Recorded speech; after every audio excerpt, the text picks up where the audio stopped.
लगी और एक कार्गो प्लेन भारतीय एयर स्पेस में घुसकर 4 टन से भी ज्यादा घातक हथियार गिराकर फरार हो गया। आइए जानते हैं भारत के सबसे mysterious case Purulia arms drop की पूरी कहानी।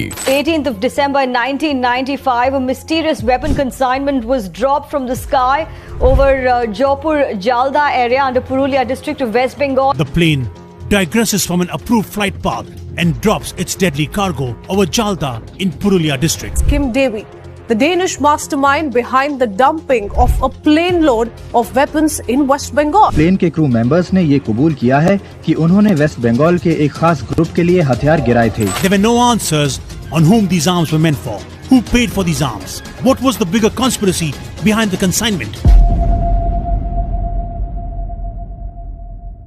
पुरुलिया आर्म्स ड्रॉप के इस मामले ने पूरे देश में हंगामा मचा दिया था। ये मामला क्योंकि बेहद संजीदा और देश की सुरक्षा से जुड़ा था, इसलिए सिक्योरिटी एजेंसीज तुरंत इसकी जांच में जुट जाती है। लेकिन बहुत कोशिशों के बाद भी उनके हाथ खाली थे। एजेंसी सिर्फ इतना अंदाजा ही लगा पाई कि इन हथियारों को किसी प्लेन से नीचे गिराया गया होगा, लेकिन वो प्लेन कौन सा था, कहां से आया था और अब कहां था, इसका उन्हें कोई अता पता नहीं था। उस समय देश में कांग्रेस की सरकार थी और पीवी नरसिम्हा राव प्रधानमंत्री थे।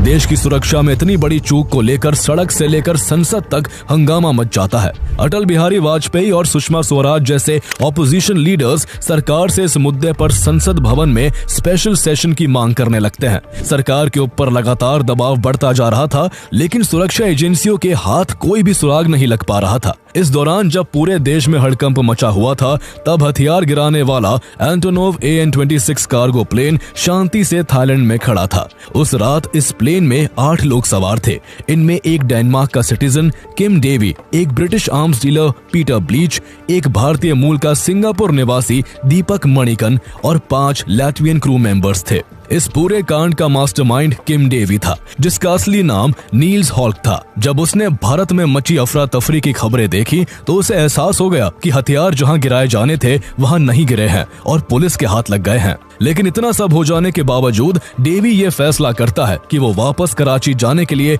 इंडियन रूट से ही गुजरेगा। उसका ये फैसला मौत के मुंह में कूदने जैसा था, क्योंकि उस वक्त पूरे भारत में उस प्लेन की तलाश चल रही थी।